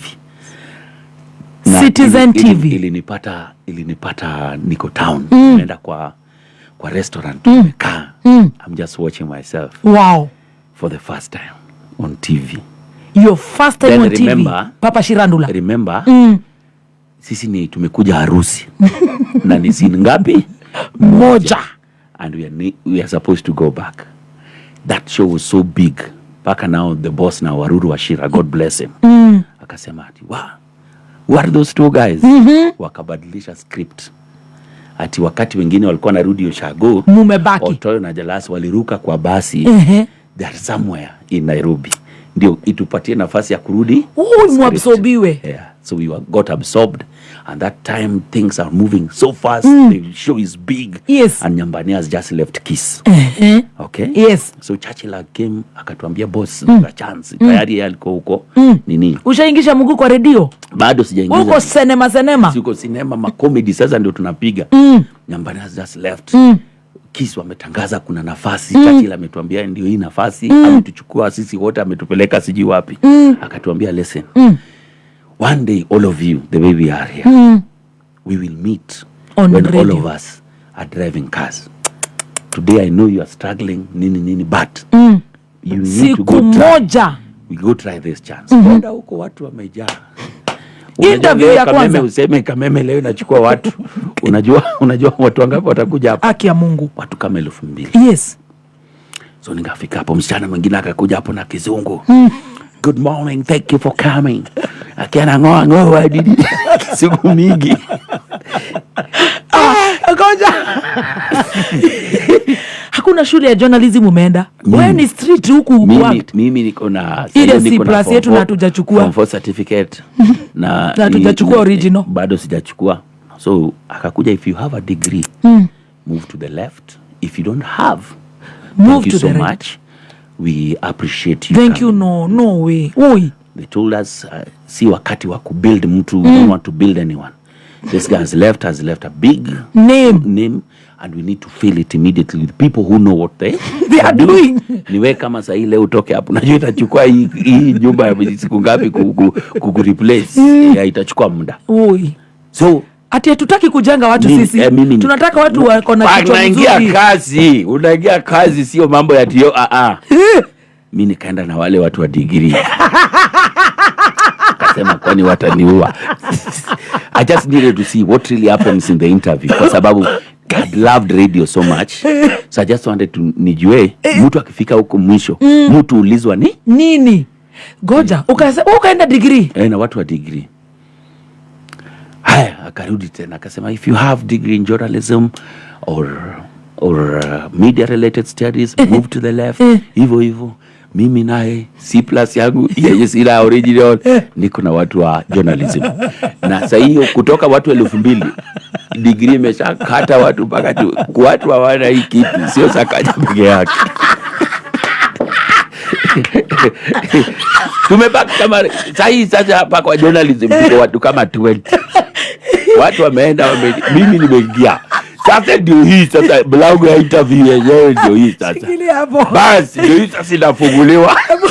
Hebu shikilia hapo. Tule gima ya kafagara. Ndio tu ni wakafagara. Uenda kule gima hone pa. Ule gima ya kafagara kayore kona rocio. Ndio katogora gima ya kafagara. Oyo ni mutu mwega ukogora duka-ini yothe hakuhe nawe. Ugakenera gima ya kafagara. Na unapenda sembe na samaki. Gima ya kafagara. Nataka ukule gima ya kafagara. Hiyo ndio gani hiyo? Ni unga mzuri ya ugali. Unafinya hivi mara 2. Kwa Kijaluo inaitwa utonje. Unapiga unashika utonje kafagara. Alafu unachota dhufu. Yes. Na alafu na kasamaki kidogo. Yes. Na nkima ya kafagara. Hai mwadani. Todi eikoro utamofuto. Oi guy. Oyo no. Aburudi hapo niambie. Tumebaki hapo sasa wamefungua pale. Watu wa degree journalism. Basi sasa tuko watu kama 20. Sasa ndio hii interview imefika. Sina hizo vitu. Mimi nimefika huko. Waniambie. Waliwe basi. Afadhali watujoge basi. So nikaingia hapo. Caroline Mutoku hapo. Caroline Mutoku, PQ, Martin Kafafa, the lead team. Bring your papers in English. Tell us who you are. Unajua kwa CV, kwa interview kitu kwanza unaleta bring your papers. Yes. Alafu tell us. Leta makaratasi yako kijana. Alafu tuambie wewe ni wacha hiyo upuzi. Sasa nikaambia basi hizi vitu yote mnahitaji mimi sina, but I'm the one you're looking for. I'm the person who has you had the guts. Confidence. Hapa tu ni confidence. Unaambia Karo Mutuko sina hii kitu yote. Martin Kafafa, Patrick wako wote. Kwako ni mwenye hiyo kampuni. Yes. The CEO. Wakasema wow. And you made it all the way without all these things. Akasema I think I like this guy. Let's try him. Kapatiwa nafasi ya kujaribiwa. Sasa nikakuja day 1. Watu wanakuja, tulikuwa watu kama 7 sasa wetu wanakuwa tried. Mmoja wa C+ na wengine wa degree. Paka huyu kijana wa nini wa anaitwaje huyu nimemwona juzi kama video kama drama. Yeye pia alikujaga hiyo time, hiyo mambo yake yamechemuka mbaya. Ni kama video ni kama drama. Yeye pia alikuwa huko watu wameitwa nini. Ilikuwa back and forth. Tukabaki watu wangapi? 2. Myself and Larry Asego. Mmoja wa degree, mmoja wa yes, and Larry unajua is born Nairobi, na university in Nairobi, is already teaching hapo. Alliance Fonse is a French teacher, is a rugby player. Yani everything for him tick. All the so kabaki wawili. I told him, listen bro, I know it's been this far, but congratulations. I know without even hata kuambiwa ni wewe utachukuliwa. Sasa wewe umebaki wewe na Larry Asego. Yeah. So hiyo siku ya kuandika ndio akakuja wakatuambia tumeshindwa kuchagua ni nani. Na sio majuju. Huu ni Mungu. So both of you have been employed. And immediately that call ended. My mom called me and told me my dad is died. Mzee amekufa. Oh no. Yeah. That's why usikia we had a delay. I was not on air for some time because I'd gone to bury my dad. Kazi umepatiwa ya pesa ngapi? Tukikunywa maji. Sasa vile tulikuwa tumeenda vizuri tena imeanza maneno. Let me tell you something. I want to really thank Martin Kafafa. Because of the first time nikiingia Kiss. I was in a salary of 40,000. Yes. That was 40,000. That was gross. Kikatwa nini mambo yenyu mingi. Yeah, I think I was coming to around 28 something up. Lakini kanyumba ketu ni 1500. Nilifinyaga hivi kwa ukuta siku moja. Unajua lazima ufungue account ndio ulipwe. Ulifungua account hiyo siku? Hiyo time ya kisa sasa. Nikaenda nikaona balance. Nikasema saa hizi naweza lipo, pesa inakuja kwa ukuta, naweza finya hivi. Mimi ni nani? Toa 1,000 kia kwa kuku. So kazi, tukaanza kupiga kazi. Hii umepatiwa show gani? Morning show. Breakfast show. Gatonye Wambogo wameenda na Kiegei. Sasa unajua ni Caroline na Larry ndio wako ndani. So I started na kitu inaitwa the inside story. Yes. So I used to come, but I'm in the corridors. I don't get inside the studio. So natafuta ma story funny kwa gazeti, they're always there. Where's my columns? So Carol will say, and I can see there's somebody calling here. Who is this? Oh, is this Jalango? What's wrong with Jalango? Niko tu hapo nje. Sasa nilianza kwa simu. Oi, studio yako ni kwa corridor. Kwa corridor. Carol! Umeona gazeti? Page 15 of Standard. Inasema nini? 18 underwears stolen from Maseno University from Hangala. Ati what? Nakuja ma stories zingine. Sasa zingine tu unaangalia gazeti. There's no catchy story. Yes. You create your own. So I used to do something called the inside story. Unapiga simu. Wa mafans wakaanza kusema leteni Jalango kwa ndani ya studio. I know that guy. No. Creativity. One day sasa ikakuwa this is Kiss FM. This is Caroline Mutoko, Larry Asego. Na mseja last mwenyewe. We used to be the three of us kwa studio. Umeingia studio ndani? Yes. Pale kwa corridor umekaa for how long? Karibu 2-3 months. 2-3 months. Then back to back Larry akambiwa, now you'll be going to to nini inaitwaje classic. So nikabaki bado ni yao. Nikabaki na Caroline watu wawili. Mutoko, the star, the queen of the waves. So ikakuwa ni Caroline Mutoko, mzee Jalas mwenyewe. Piga show. And one day I just said, you know what, I needed something different. Pap left. Goja, before you leave, mshahara inapandishwa? Imepanda kupanda. Iko ngapi babangu? Niko 100. Wewe 100. kutoka kuvua. By the time I was leaving Kiss, I was almost at 250,000. Wait a minute. Tulianza na kuvua samaki 150 shillings. Yes. Sidio? Yeah. Na tukapanga switi 20 shillings. Na tukakodisha nyumba 1,500 shillings. Tuko karibu 250. Yes. Sasa hiyo na tesa hii town kama mwendo wa simu. Hata nimeanza, unajua mimi sasa alimjaluo. Wewe ni Jaluo. I remember my first car, KAU 003K. So unajua hiyo wakati naishi Mwiki. Yes. Natoka asubuhi. Natoka Mwiki asubuhi, nafika Kasarani kwanza, nachukua mat nifike Tao. Westlands. Haiwezi. Karana uliza, why you Westlands? Niambia babe, nilikuwa namuita baby. Baby, I come from Mwiki. Do you know Mwiki? Mwiki liko huko kwa masamba ya Kenyatta huko ndani kwa damu huko. Huko nitafika hapa saa ngapi? Ready inafaa ufike almost 2 hours before the time. Yes. So imagine show inaanza 6, saa 10 natakana huko. Nitoke Mwiki muninyonge. Ado nyumba ndani hawajui. Hadi joga hapo nichukue pesa yangu mkule. Na unaitoa kwa ukuta. Wewe. So Caroline akaniambia, don't you have a car? Unajua? Caroline unajua najua kila mtu anafaa kwenda gari. Don't you have a car? What's wrong with your car? Oi Karo. Baba 15,000 gari. Ninaipaka wapi? So siku moja akaniambia, go to Robert Kiputui, I've already spoken to him. Yes. He's going to organize for you company loan through Stambik. Wewe loni. Nikaenda hapo 350. Enda Sarit kwa ukuta.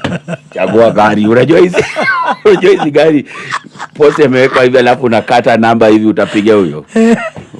KU Starlet 250. Ikuja lipa cash. Peleka Park Road. Ngisa ngoma. Badilisha mguu. Oi guy. whose car is this making noise every morning with it? baby Jaberi smile. What did you do to that thing? Iko na pupu. Mguu imetoka yenye unajua Starlet umeongeza mguu kubwa nini? Nikarudi kujua. Ulijifunza driving? Siku moja nitakupigia hiyo story yangu ya driving. Tupigie siku nyingine nitakwambia. Baby. Sikia, baby ni wewe. Sikia. Nikajua pesa ipendi kelele. Na Nikaro anaendesha BMW. Yes. 318i. Maina anaendesha sijui Hama. Maina kageni. Shafi anaendesha ML. Mimi niko na Starlet hapa na mimi ndio nasumbua. Nilienda nikatoa hizo vitu nikakuwa naendesha gari yangu pole pole. Bila kelele. Driving, niambie penye ulifanya driving. Siku moja lari hapa. Unajua hizi ma driving za estate TV 20 uzunguke ni. So I'd been doing that. So all this time Larry anajua mimi hujua kuendesha gari vizuri. Na ujui. Na sijui kabisa na bado hiyo time sina gari. Tukaenda hapa so kwenda Lyons. Acting. Alikuwa mwalimu. Yes. So akaniachia gari. Kwa Kifaransa. Akaniambia wewe chukua gari upark. Niliendaka na hiyo gari paka Kasarani nyumbani. Kwa line ya mwisho huko pole tu. Paka mwisho paka nikapaka. Kwa zile gari hazina speed. Kumbuka inafaa nirudishe town. I'll tell you that story one day. Ulirudisha. So I stayed at Kiss. For some time. Comfort zone. I needed a new challenge. I left. Unasikia umegrow. Nikaenda Standard Group. Maisha. Radio Maisha. I met Alex Mwakideu mwenyewe. What?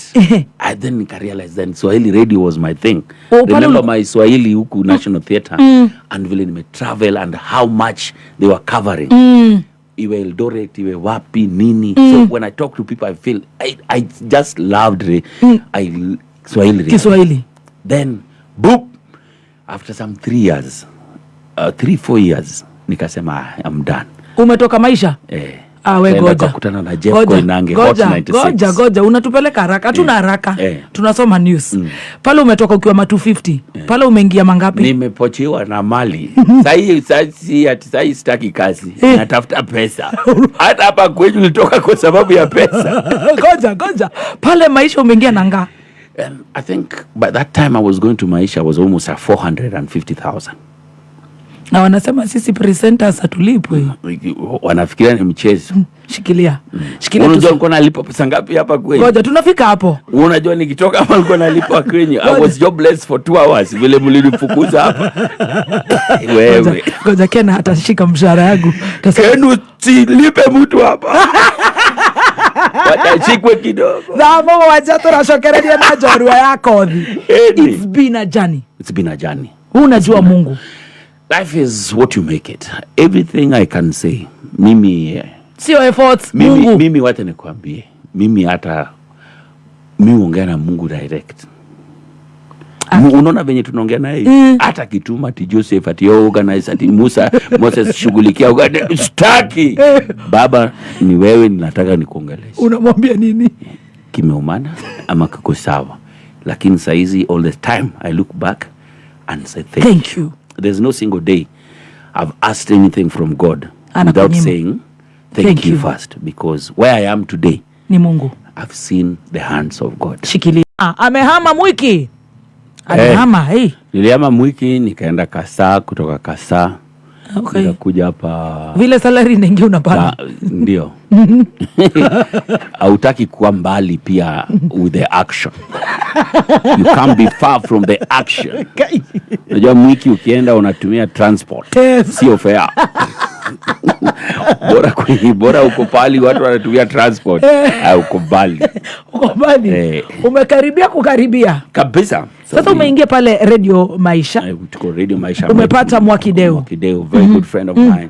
We created a new bond. Started talking to, unajua Swahili radio reaches out massive. Yes. unajua kitu kama Kiss, we are big on kizungu. So create something that I knew. That's what I wanted. And with that tulifanya karibu 3-4 years. And we blended well. Pale unapigwa 400 plus. We brought the radio to where it was. From sijui number 28 to number 1 radio station. Kiswahili.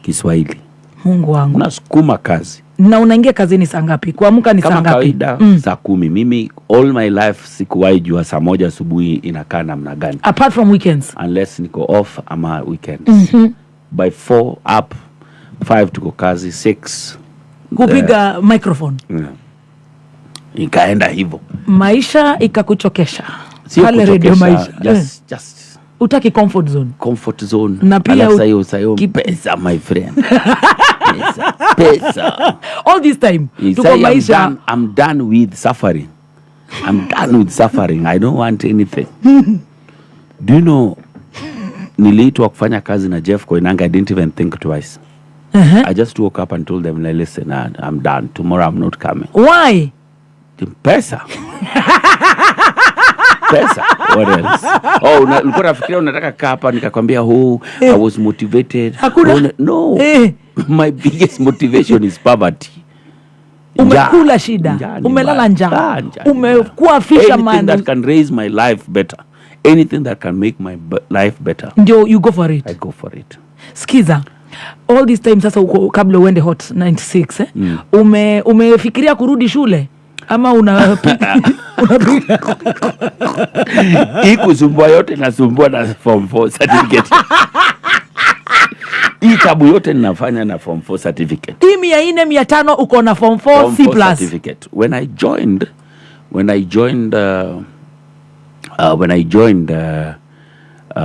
Hot 96. Mshahara tumepigwa ngapi hapa? Hapo tumepandishwa. Sasa we are talking about good money now. Good money ni pesa ngapi? We've jumped into the 7 figures now.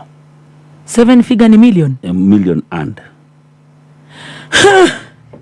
Jalas. I'm not lying to you. C+. I know. I mean unajua sasa. I know. I'm not lying to you.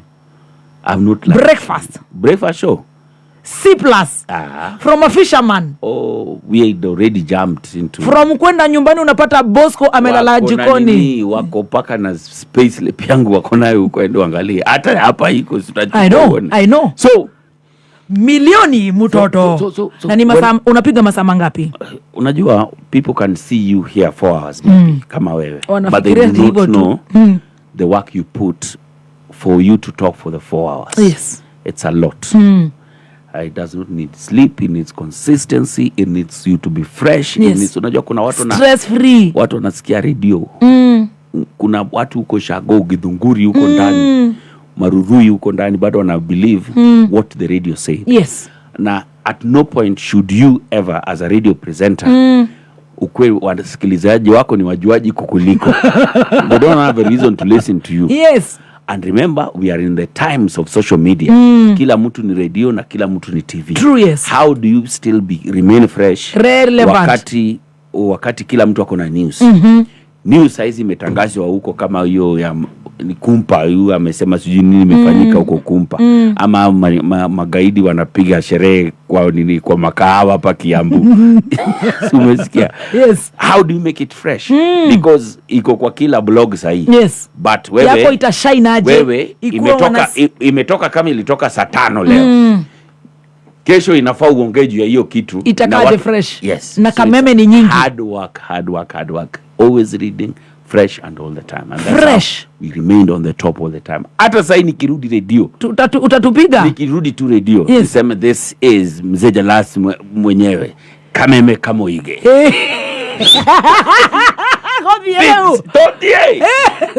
Hakuna kurudi nyuma.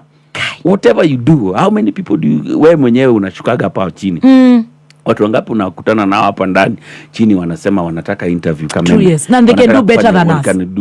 You already seated there. What are you doing? Yes. Does this company need you or you need the company? That's it. Hiyo ndio swali. Ukitoka leo ukienda leave, unajua mimi naonaga mtu anaenda leave karibu 3 weeks. Na watu hawaulizi. Kama wewe ni wewe, toka tu hapo. Siku moja utaenda hivyo wakwambia asante sana. We were doing restructuring while you were around due to economic access brought up. Okay. Kumbe they have realized you don't bring anything to the company. On the table. If you can't bring anything, they don't have a reason. Sisi tulikuwa tunabembelezwa paka don't go on leave until this time. Kwa sababu kuna client amesema if he's not on air, well, let's wait. He comes back. Papa anatunyonga hapa anatupatia siku 10. Unajua watu wanafikiria tutaki kama kwenda wewe, leave. Mtu kama wewe, I don't think you are in a position at where this company really needs you so much. You work with the company. Yes. You are a partner in the company. Yes. You are a top presenter. Apart from that, you're beautiful. Oh my God. Unajua, you know what you're doing. Asante. Unajua, Asante. and I appreciate that. From the time I came even working with you here, your work ethics, meaning, Thank how you. you push yourself. Asante. Then even how you associate with people, very important. Asante. Your workmates hapa, I used to just love you and know. Naweza toka onea, very stressed, but when I see you, I just know she's going to brighten our day. Thank you. Yeah, and just keep on like that. Asante. Don't change. Asante. So, tuko 96. Oh, 96. No. Hey, The best. If you ever ask me, when I worked with Caro, I learned radio, professionalism. Huyo ndio mtu aliniambia straight line. The last siku moja utafeel umefika. Hiyo ndio siku utaanza kuteremka. So humble. Wacha kufanya umefika. Be ile njia ulianza nayo from the first day. Anza nayo. Kaa nayo. Nyenyekea. That is what Caroline taught me. Mwakideo working with them, we learned how to be diverse. Yes. Working with Jeff Koinange was an eye opener. Yes. Yani vitu wewe unaona kama ni movie, ni reality kwao. Unajua wamesoma na Uhuru Kenyatta hadi walikuwa St. Mary's pamoja. Yes. Yes. United States ni pale anakupigia story, you know. When I was in New York, si ati ni hadithi ati mambo ya jaba. Ni kweli alikuwa huko. Na wewe when I was in Moiki. Sasa hiyo ndio hakuna nini? Hiyo ndio, that's my reality. Yes. So what made our show big was the difference. Akiongea juu ya kitu, mimi namwambia our side. Yes. So the balance was very nice. Nikimwambia kitu anasema oh my God, you must have suffered paka na kuona huruma ya ukweli na nyinyi ma presenters.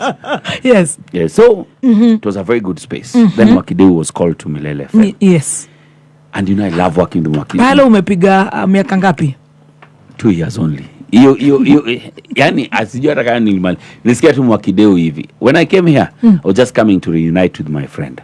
One of your best co-hosts? The best co-host? Everybody, I learned something from them. Yes. I cannot everyone. Lakini ule rafiki Mwakideu. Because now we are age mates. We do a lot together. We hang out together. Vijana wa sherehe. Tunapiga sherehe kama saa 5. Hii maisha pia usiwahi bembeleza tio. Hii ndio maisha tunajua. Hiyo ingine imeandikwa kwa Biblia. We are not sure. Yes. Unajua hii yenye iko sahihi. Ukipata nyama choma. Kula nyama. Piga kinywaji piga. Hiyo kesi ingine ya mahindi utapiga mbele bwana. Fanywa transplant pombe ikichoma mahindi. Ishi pia. The worst thing in this life is to live up to 80 yet you died at 25. Yes. You see? Wewe uko tu, oh my God. Hiyo ni samaki ya nazi. Mungu ametutayarishia yetu biguri. No. Ingia kitu, itisha samaki. Onja kama nazi imetosha. Isipotosha mwambie ongezeni nazi. Unajua? Tunaangalia samaki unasema hiyo ni nazi. Unajua usijihurumie sana. Mimi hata sijui, kwanza siku moja tu. Mimi sijui kuna landlord wangu mwingine Mkikuyu. Anaitwa nani? Alikuwa anaitwa Mbuthia Mjinani. That guy lived a very miserable life. Yet kwa plot pale to the apartment where we used to live. By tarehe 5 kila mtu amelipa kwa sababu unajua the guy just shows up some ragged clothes nini just looking amerarukiwa nini Why are you living miserably? Mbona unaishi hapo? Ati ni nyama choma. Nyama choma jamani. Why? Kwanza hii akamaki why? It's so juicy. Acha tu nivumilie. Mungu ametutayarishia hii tu mbinguni. What the? What the? Mother, father.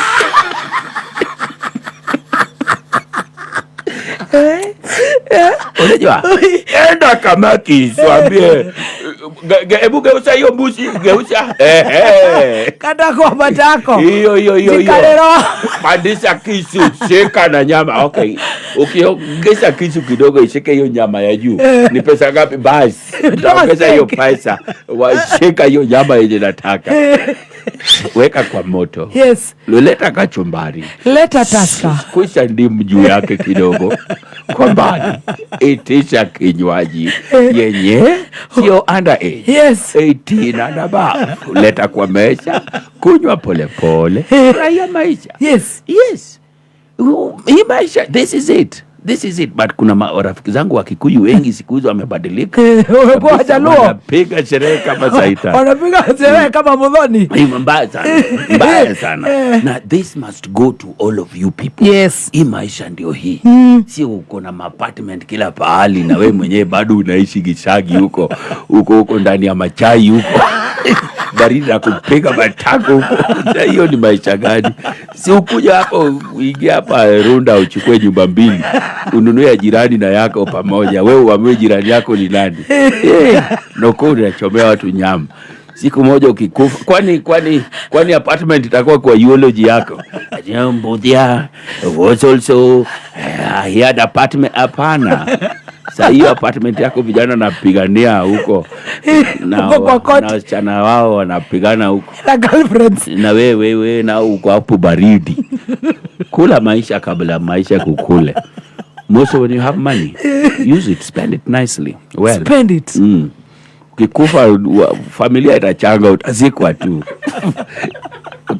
tu. Hakuna kitu hii. Hoi gai, hebu nikuulize aje. Hoi. Miaka 2 ukasikia Jalasa na kuja Milele.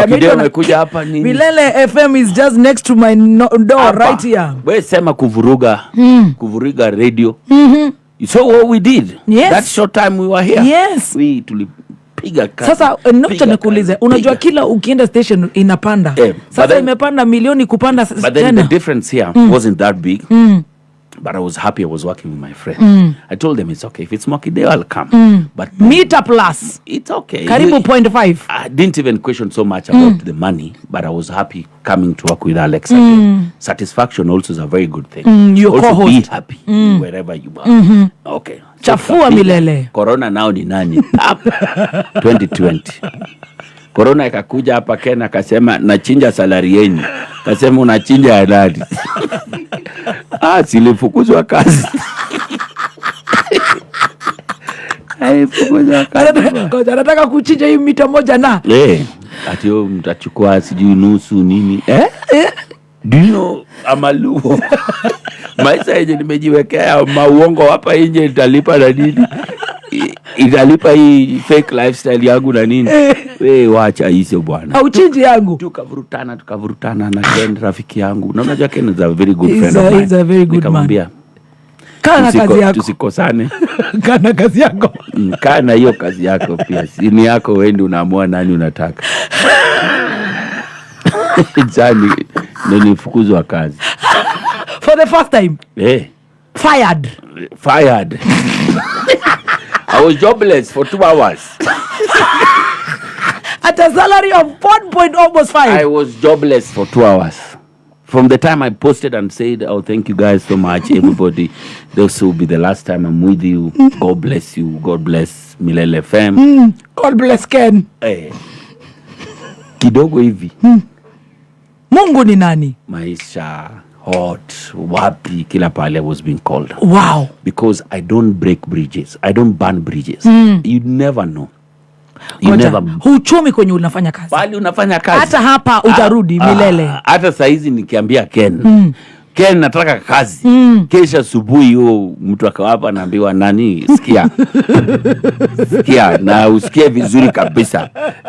Neither uende usiku ongeleche mawochi baduko. Kwa sababu mwenye hii kiti anarudi. Ujachoma. You chomi. Wacha kuchoma. Usichome. Wow. Because you never know when you're still alive. Make friends. Utapatana na nani? You don't know who will be. Kwanza kwa media. Yes. Leo Ken ndio mdosi wako hapa uchome. Kesho umpate Citizen. Kesho wewe ni mdosi hapa. Kesho huyo mtu unamchomea ndio mdosi wako huko. Mungu wangu. Yeah, so anywhere you're working. Wacha kuchoma. Friends, usichome. So ndio hiyo tumerudi hapo. Masaa mawili umeposti. Mimi pap. Nikasikia tu sauti ngapi? Mbili. Ushasikia sema neno moja tu na roho yangu itapona. Walivyosema Wakatoliki. Ati sema neno moja tu na roho yangu itapona. Good morning, is jalango. Yes. Did you delete my number? No, I know who I'm talking to. Hello Dad, how are you? Yes. Hello Dad. Come to work tomorrow. That's party kwako. Where it all began. So nikarudi Kiss. He didn't have to say anything. The love I have for Patrick, the respect I have for Caroline Mutoko, the people who made me who I am. Piga pale na Kamene Goro. Piga Masate. Mshahara pale utachinjwa. Whether ichinjwe isichinjwe, I'm home.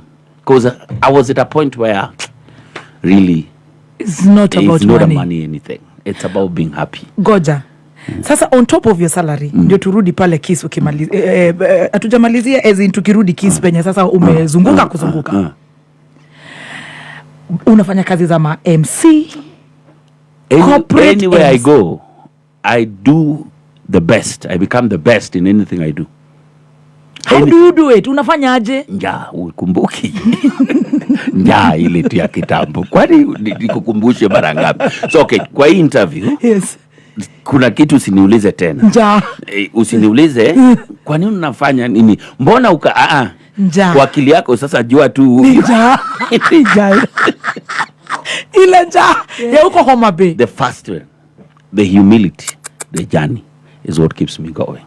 So I'd opened up my agency, marketing agency, to Arena Media. I've done some of the top adverts in this country. Yes, for example. So that's a below the line and above the line marketing agency. Tumeandika scripts, concepts, mingi sana. Usiseme maziwa, sema ng'ombe. Tissue si tissue ni anani. Hizo zote nini what. Alafu kuna scripts zenye hata si mimi niko ndani, but I'm producing, I put up an events company. So hizo vitu mingi. Media buying. Yenye Kiengei anajaribu kufanya mingi hapa na pale. Jaza kibaba. Hivyo. He's on the right track. Na nilimwambia ni mtu kama yeye akashindwa kwani ni pastor. Hivyo. And we are pushing. So mimi nikarudi wapi? Kiss. Piga. Kumbuka when I joined Hot 96, I went back to school kwa sababu nilikuwa tayari na maono ya uongozi. Nikasikia karumas fulani kama una degree mambo yako. So degree pia sikufanya ati sasa ndio.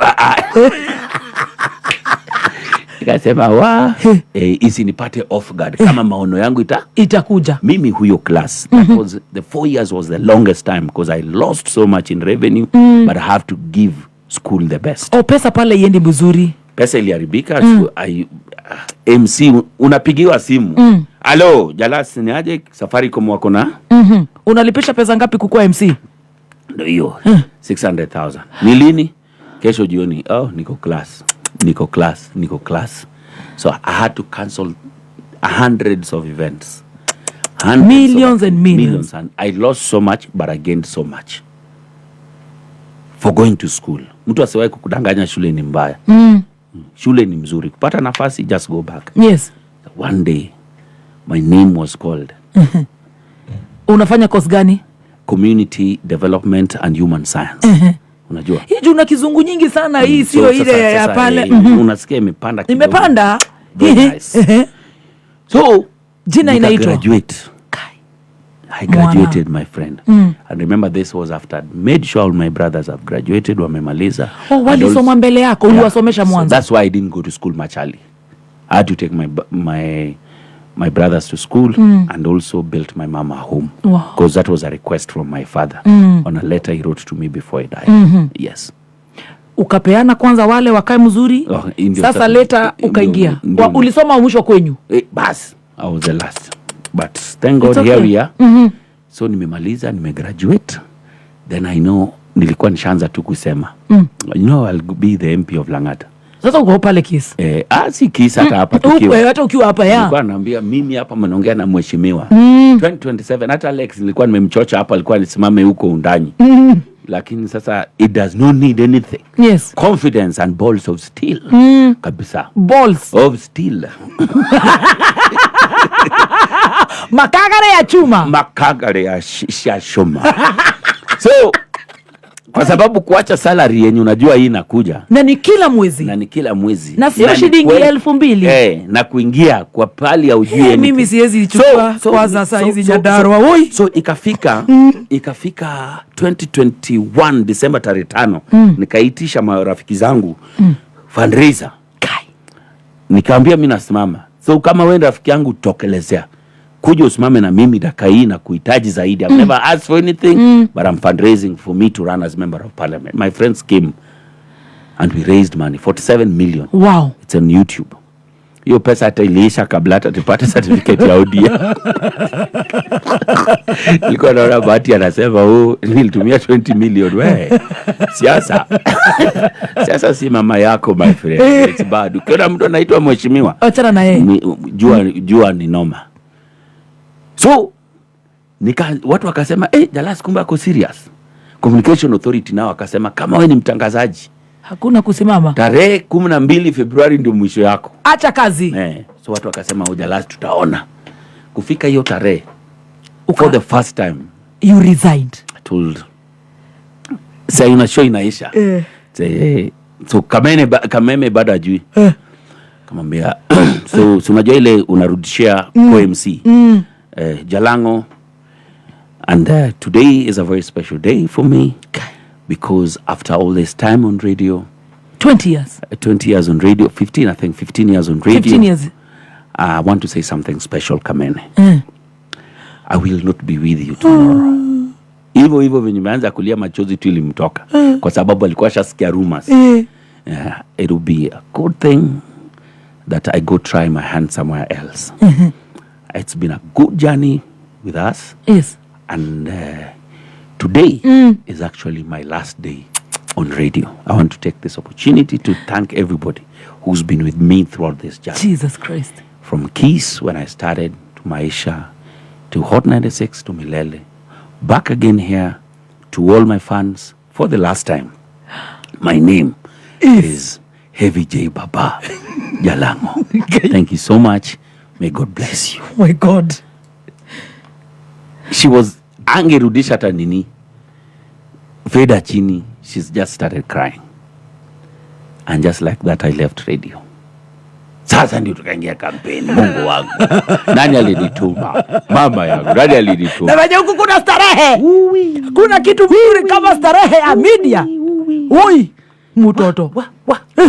Sijawahi ona kitu kama hiyo kwa maisha yangu. Sijawahi ona kitu kama siasa. Number one, sijui mtu yote, sijui nani. Ndio sasa najipeleka kwa constituency. Yes. Nalichagua Langata kwa sababu marafiki zangu wengi, and it's the first place I called home when I came to Nairobi. Yes. This is the, everything, all my friends, everyone, family, Langata. Mwenyewe, everybody wapi? Langata. Umeingia. Ndio hiyo. Oi mwana. Back to back. Ai. Sijui hata nikwambie nini niwache nani. Ngumu. Mungu tu aitwe Mungu. Siku alitangaza Tijalas mimi ndio mbunge wa Langata. I really thank God for where we are. Najua hata wewe pali tumekaa na wewe hapa baada ya kuingia una deal na mheshimiwa. Niona tu kama yule Jalas mlikuwa na hapa. Wewe na uanze kuwa na heshima kutoka sasa kwa hii interview. Yes. Sasa nataka uingize heshima. Sasa anza na heshima. Mheshimiwa Honorable Jalas Felix. Honorable. Kai mwadhani. Unajua kuna trip moja tukiwa Milele tulipelekwa Mombasa. Tulikuwa na shida mingi sana. Hiyo nitakukumbusha. Mpaka Katoja litafika kwa ndege. Oi. Muhesh. Yes, Muhesh. Umetangazwa. So the campaign was why politics? Ulifikiria nini? Politics, I've always wanted to be politics. I've always wanted to be in leadership. Politics gives you a bigger voice. Radio gives you a bigger voice. Yes. But politics inakupatia the bigger voice, yes, and opportunity to help and change people's life. Hapa unajua kwa radio unaweza sema kuna nini imefanyika, hakuna kitu itafanywa. You can't do. But when you now start changing people's lives and doing an impact, what you've seen me doing, if you follow me, the first ever public secondary school in South Sea. Yes. The one is coming up. January watoto tangia hapo. The parents will bring their children there, see the school, the equipment, how you've done it. They will always say, you know what, this is a beautiful thing. I've done over 18 roads from the time I came in. The biggest problem in the Langata ilikuwa ni maji. We slabbed a 1.2 kilometer major inlet ya Langata chini. Watu wanaweza kukwambia maji imeanza kuingia. Yani the things that you do that change people's life makes you so happy. That even as much as nakwambia siasa ni hatari, I can't wait for 2027 to just campaign again. Oh yeah? And just be there to help my people. Wow. Listen, unajua we know the salaries na allowances za politician. So wewe hukuenda huko ni mshahara kwa ajili ni the same too. It's not about the same rate. Kwanza huko unaumia mbaya sana. Sasa hapa mimi nikiekea yangu unakula tu. Unakula. Yes, yako una maharambe. Let's say you leave the house with 100,000. Kitambo nilikuwa naweza toka kwa nyumba na let's say 100,000. Unarudi na unaweza enda lunch nini urudi best. Unaweza stukia hata hujaitumia. Yes. Kwa sababu tuko hapa umekula nini. Find yourself uko sawa. Saizi ukitoka na kitu kama 100 hakuna hata utafuliza because people look up to you. So it was not about money for sure. Kazi ya mheshimiwa in the constitution, legislation, oversight, representation. Lakini ukishaingia hizo unaweka kando. Wewe ndio undertaker ya wakuzika watu kila matanga na usikose matanga yoyote. Kama saizi niko na matanga kama 37 kwa constituency. Number 2, you are their local ATM. Mwesh. Wewe ndio mtu amepiga unakuwa marriage counselor. Yani kila kitu ni nani? Mwesh. Mtu amepigana na bibi. Wewe ndio. Mtu kaswende sijili mpata wapi. Unajua. There are very few people who understand the roles of a member of parliament. Lazima ukue na wananchi.